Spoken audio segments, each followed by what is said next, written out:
After studying this module, you shall be able to know the genesis of Apdrp, learn implementation and achievements of Jnnurm, identify comparison of Apdrp and Jnnurm.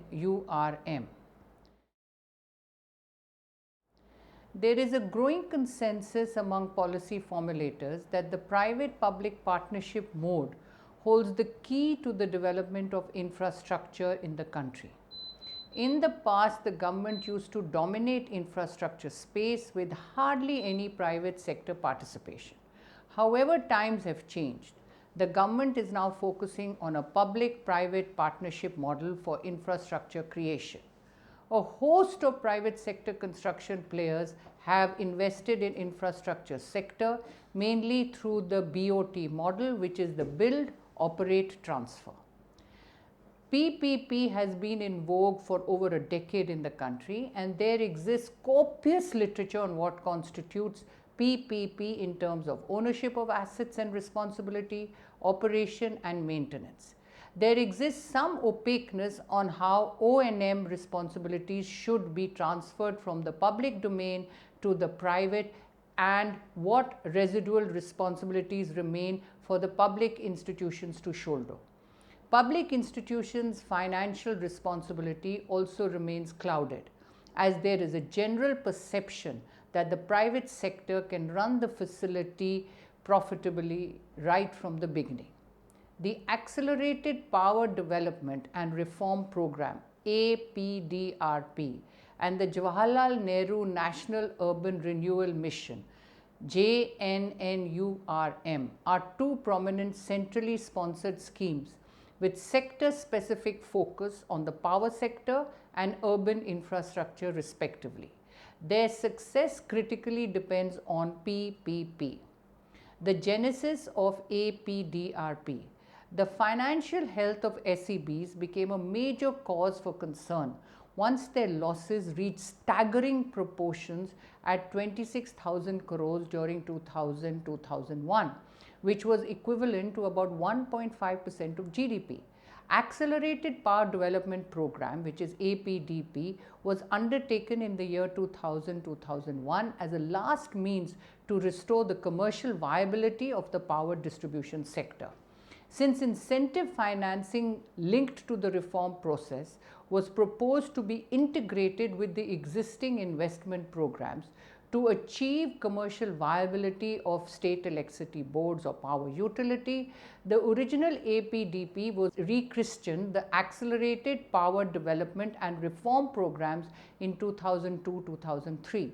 The APDP was a scheme with diffused focus that sought to achieve improvements in too many things at the same time: generation, transmission and distribution.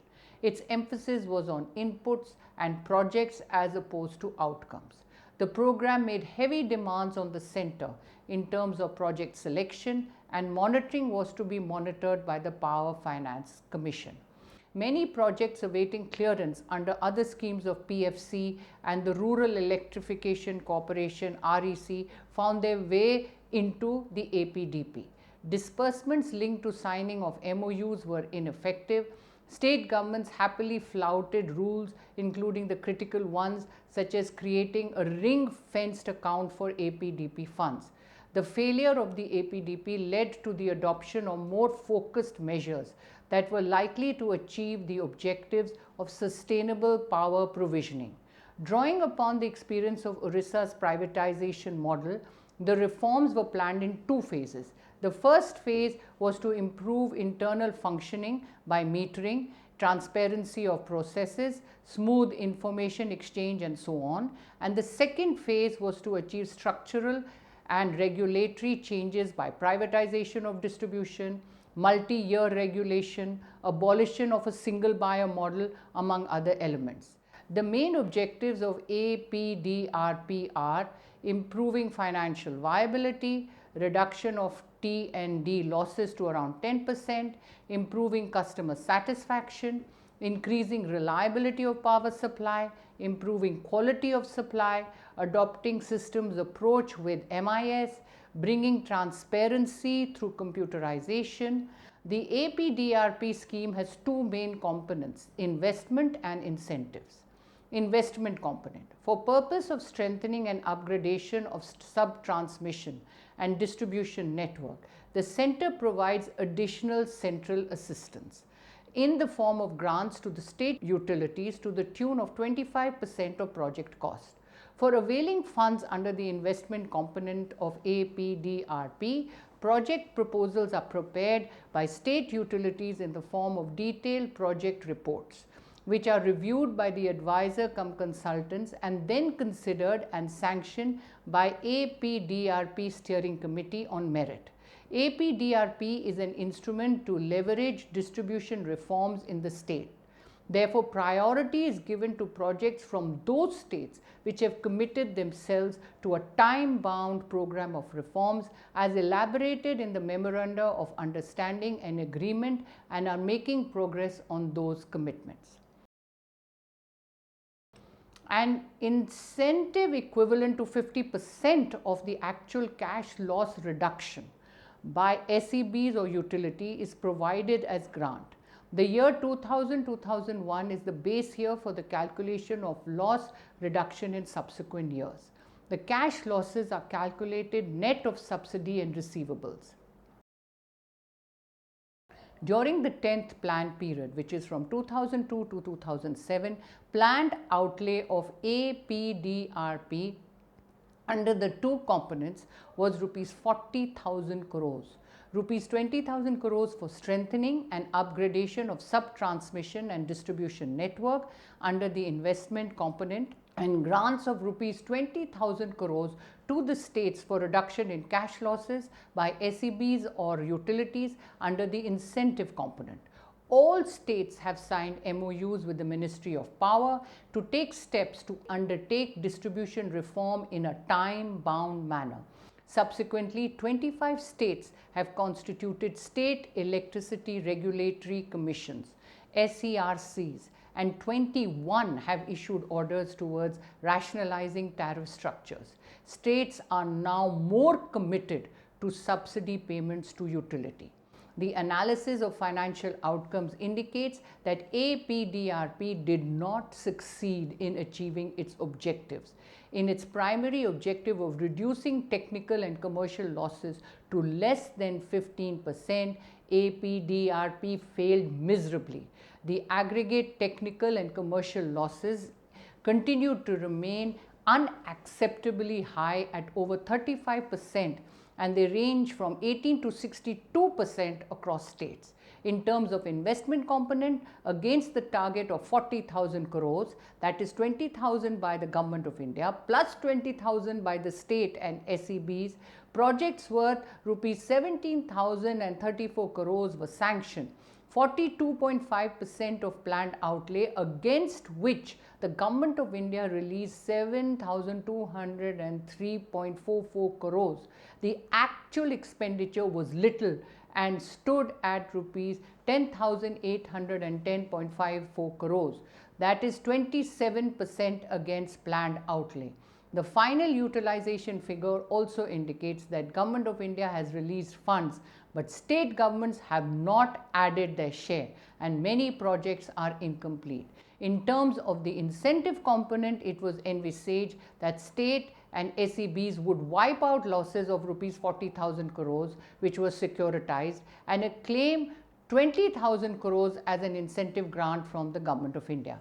By end of March 2007, rupees 1,749.03 crores were distributed as incentive grant, as SEBs had succeeded in reducing their losses by a mere 5,252 crores, just 13% of the planned loss reduction. Not surprisingly, Apdrp is being revised again. Though the objective of the revised Apdrp remains that of reduction in high TNC losses of state utilities, 38, it has been officially acknowledged by the government that the original Apdrp, under which 7,200 crores have already been released, did not succeed in cutting down losses significantly.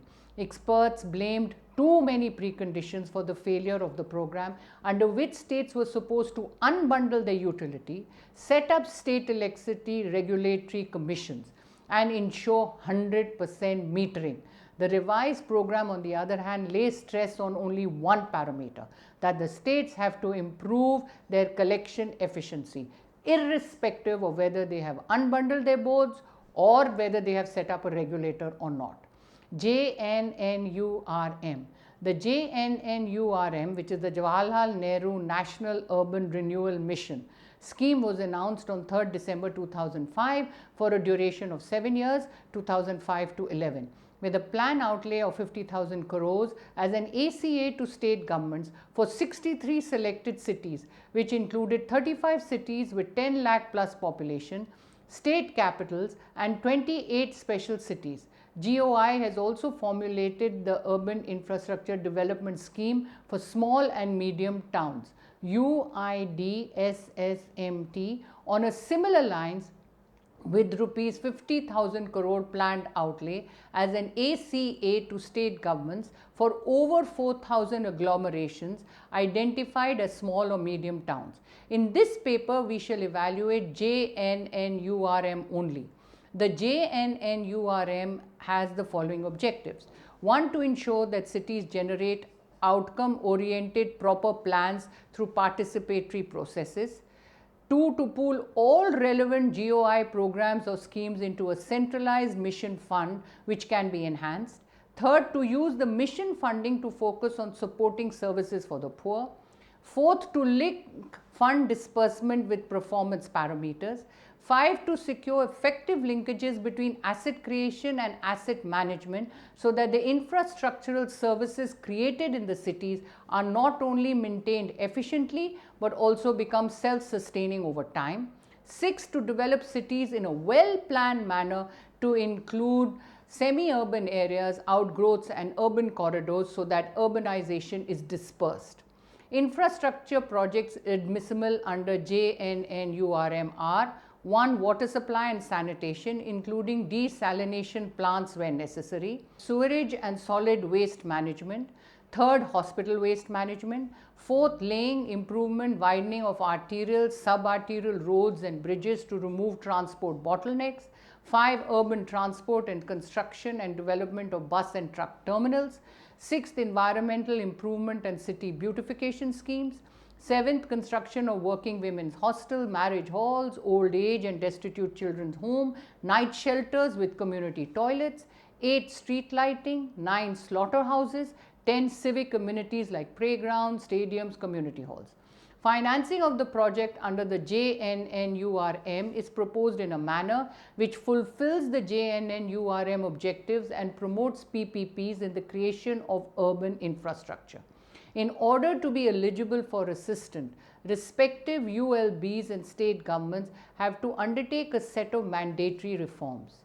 In case of ULBs, such reforms include full O&M cost recovery over 5 years, accrual accounting, e-governance, pro-poor budgeting as important elements. Similarly, mandatory reforms for states include repeal of Urban Land Ceiling and Regulation Act, which is ULCRA of 1976, reform of rent control laws, independent regulators for urban services, and so on. In addition, states and ULBs are required to implement any 5 optional reforms in the first year, which include implementation of voluntary retirement scheme, VRS bylaws for rainwater harvesting and computerization of land title system. Each assistant seeking ULB would also be required to prepare a city development plan based on rapid city assessment. The RCA is expected to help the ULB to A, develop a vision for its city, B, ascertain the gap between infrastructure and investment, and C, set out priorities, sequencing and timelines for undertaking various reforms and investment. While preparing its CDP, the ULB is expected to pay particular attention to 3 key aspects, namely delivery of services, governance and financing, and identification of investment projects for assistance under the mission. The CDP and DPRs for proposed investment shall be used to formulate a Memorandum of Agreement or MOA between ULB, state and the centre. The JNNURM strategy for successful attainment of schemes mainly consists of three elements. One, city development plan, a vision document that defines where the city wishes to go, lays down alternative routes for getting there.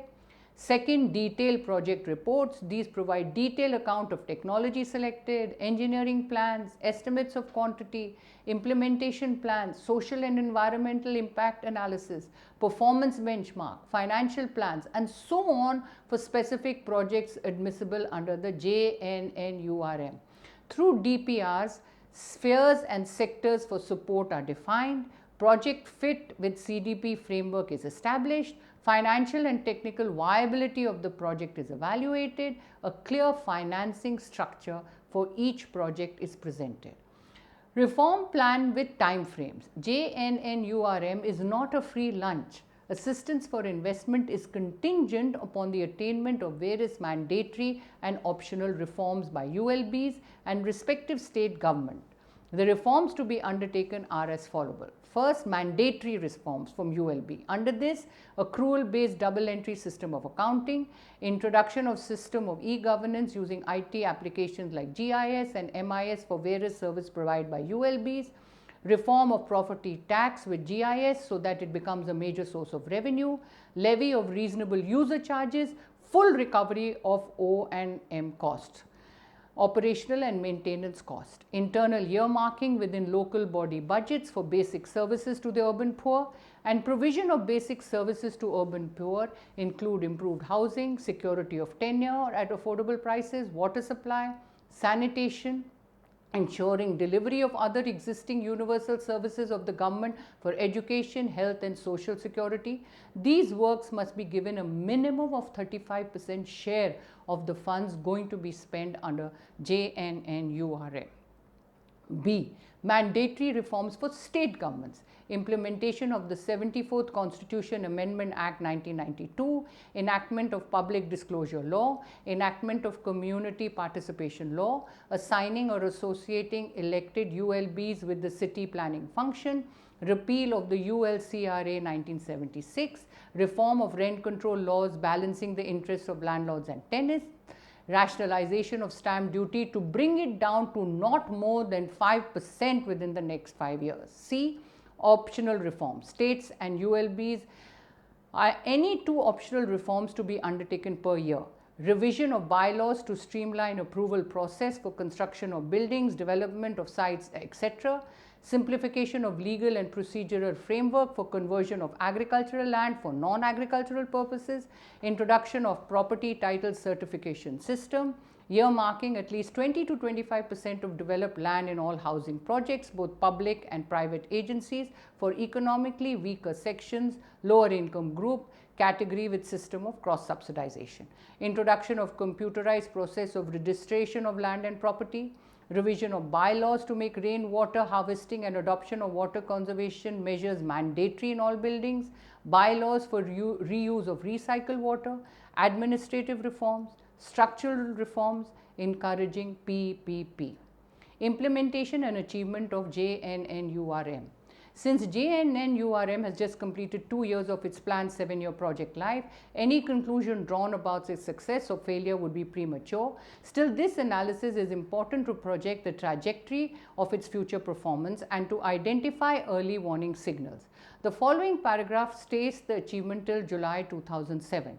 For the year 2005-06, budget provision was 500 crores. For 6-7, the Government of India provided 2,500 crores for urban infrastructure, 1,000 crores for BSUP component. For the year 2007-08, Government of India has made provision of 2,805 crores for urban infrastructure and 1,322.34 crores for BSUP. To qualify for JNNURM assistance, the ULB must first and foremost prepare and submit a CDP. All ULBs, which are 63 cities, have prepared and submitted CDPs to MUD for assistance under the JNNURM. MUD has already appraised 59 CDPs and 4 CDPs are under appraisal. But in case of mega cities like Mumbai and Kolkata, MUD has appraised CDP of main ULB, but there exist several ULBs and other portals which are in the process of formulating CDPs, as a result of which the investment figure is likely to be revised upward. In the second step involving negotiation of the reform agenda and then signing of the tripartite MOA, out of 59 CDPs appraised, in 54 cases reform agenda has been negotiated and MOA has been signed. Getting ULBs to prepare and submit CDPs, subsequently getting state governments and ULBs to agree on reform agenda in order to sign the tripartite MOA is a massive task and a commendable achievement on the part of both MUD and MUEPA. It clearly reflects the catalytic strength for change that JNNURM has provided and the incredible effort put in by the teams working in both ministries. Otherwise, repeal of the ULCRA, amendment of the rent control laws or reduction stamp duty rates would have been impossible to obtain. In addition, the state governments actually agreed to provide greater autonomy to ULBs and release more for them. However, as is true for many things achieved in a hurry, the quality of CDP preparation, appraisal and the setting of performance benchmarks in the MOA have been compromised. Consequently, the really difficult issues of implementation have started to emerge. The investment proposed is unsustainable and it becomes progressively unrealistic as we move from the financially strong to the financially weak ULBs. In all 52 cities which have submitted 541 DPRs pertaining to urban infrastructure improvement, out of which 240 DPRs have been appraised, 212 projects involving an outlay of 17,660 crores have been approved for release of ACA. Again, this Government of India has committed a total assistance of 8,589 crores. By the end of March 2007, Government had released 1,621.45 crores at the rate of 25% against the amount of 1,771.40 crores, which it should have released as first installment.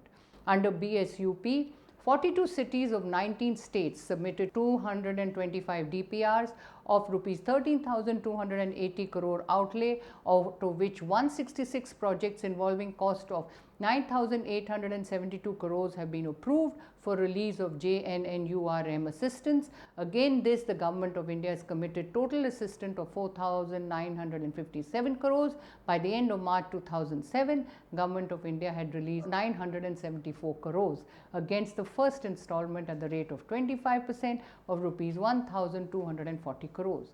While the macro picture is not too bleak, closer scrutiny reveals critical flaws that jeopardize the benefits people hope to draw from the JNNURM. In the first place, JNNURM, that is the financial year 2005 to 2011, started late. It was announced on 3rd December 2005.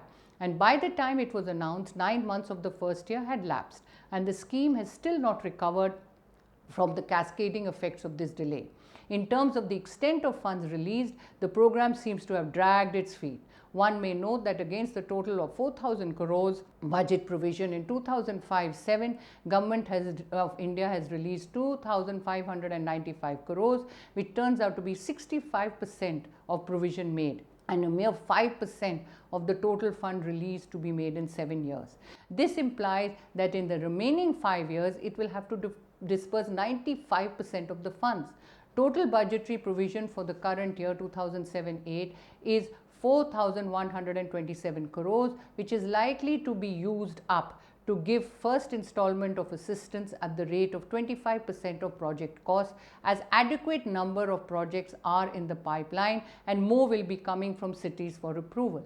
But even if Government of India succeeds in releasing the entire amount or even up to 5,000 crores, cumulative performance by the end of third year will be 15% against total project outlay of rupees 50,000 crores. There is inadequacy of information regarding the receipt and expenditure of JNNURM funds. The data about actual receipt of JNNURM assistance and expenditure at ground zero level, that is by ULBs and other city level implementation agencies, will be of real interest and a true indicator of progress of JNNURM. Unfortunately, no consolidated data are available about actual JNNURM assistance received by ULBs from state government or total expenditure carried out by ULBs and city level agency. There is a disconcerting evidence to show that most cities lack the capacity to use or spend the funds dispersed to them under the JNNURM. Government of India, as noted earlier, has released 22,600 crores at 25% of its share of total project costs. This means that minimum project expenditure, which theoretically should have taken place, should be 5,200 crore. But informal feedback collected from the cities which were first to embark upon JNNURM and by far most advanced in implementation indicate that at ground zero level, hardly 1,500 crores was spent by all the ULBs taken together by the end of second year. If this figure is compared to the 100,000 crores investment planned to be achieved under JNNURM, it comes out to be a mere percentage of 1.5%, which is very small. The poor quality of CDPs, CIPs and FOPs prepared and submitted by ULBs, barring some exceptions, is a matter of great concern. Comparison of Ap Drp and JNNURM. It may be felt by some that the comparison between Ap Drp and JNNURM is not relevant on various counts. First, Ap Drp mainly concentrated on improving efficiency, reliability, quality and financial viability of electricity distribution, while JNNURM aims at creation of urban infrastructure to improve supply of urban services in quantitative and qualitative terms. Second, JNNURM has just completed 1.5 years, while Ap Drp has completed its planned project period. Analysis of performance under JNNURM clearly indicates that it's suffering from some of the weaknesses which affected Ap Drp. The first being budget allocation, which is at the rate of 50% of annual target, and utilization of funds, which is 1.5% in 2-year period against total investment envisaged in 7 years and 5 to 7% against annual target, are very poor and low. Second, states have shown lack of interest. Those states are unwilling to undertake mandatory and optional reforms on their part and are negotiating hard with the Government of India. At present, they have participated in JNNURM process as they direly need the JNNURM funds to address their urban problems. Third, Ap Drp was unidimensional and more focused. In one sense, it tried to provide funds to improve electricity distribution system and try to insensitivize loss reduction efforts, while JNNURM is attempting to provide funds to improve availability and quality of various types of urban infrastructure services, with special emphasis on providing basic services for urban poor. Infrastructure development of various kinds and diverse purposes warrant elaborate benchmark evaluation and performance monitoring. Fourth, Ap Drp had two components, investment and reforms. But the investment component was not contingent on reduction in A, T and C losses. Rather, it was available independently to improve distribution system of electricity, which along with service delivery improvement resulted in reduction in cash loss and provided further investment grants to state electricity boards. This is not the case with JNNURM. Investment grant is contingent on undertaking reforms and there is no incentive grant available for undertaking reforms except when the cost of reforms can be covered under the scheme. In the case of JNNURM, even though there is an urgent need to create adequate urban infrastructure, in reality it is the reforms implementation component which is most crucial. This is because most of the ULBs do not have financial, institutional and administrative capability to create and sustain additional urban infrastructure even if they get full funding, free capex from an outside source. Given the criticality of reforming ULBs, JNNURM has quite appropriately made release of funds for infrastructure investment contingent upon reform implementation. But this is a catch-22 situation for JNNURM. Will Government of India be able to hold further release of funds for infrastructure if ULBs and states fail to honour the reform commitments? Will it be able to stop costly urban infrastructure projects halfway through? Such a stance could result in a situation where neither is the urban infrastructure augmented nor the ULB reformed. On the other hand, if Government of India adopts a soft budgetary approach, then reforms will not take place, but still funds will have to be released to salvage infrastructure projects undertaken. If the government decides to release funds for infrastructure to unreformed and unready ULBs, then it will have disastrous consequences, because these institutions have been starved for funds for ages and they do not have capital absorption capacity. Unless massive capacity building efforts are undertaken simultaneously to improve their absorptive capacity, ULBs will squander the money. Thus, to summarize, PPP has been in vogue for over a decade in the country, and there exists copious literature on what constitutes PPP in terms of ownership of assets and responsibility, operation and maintenance. The Apdp was a scheme with diffused focus that sought to achieve improvements in too many things at the same time: generation, transmission and distribution. Its emphasis was on inputs and projects as opposed to outcomes. Apdrp is an instrument to leverage distribution reforms in the states. The JNNURM has the objective to ensure that cities generate outcome-oriented proper plans through participatory processes. Financing of the projects under the JNNURM is proposed in a manner which fulfills the JNNURM objectives and promotes PPPs in the creation of urban infrastructure. Analysis of performance under the JNNURM clearly indicates that it's suffering from some of the weaknesses which affected Apdrp.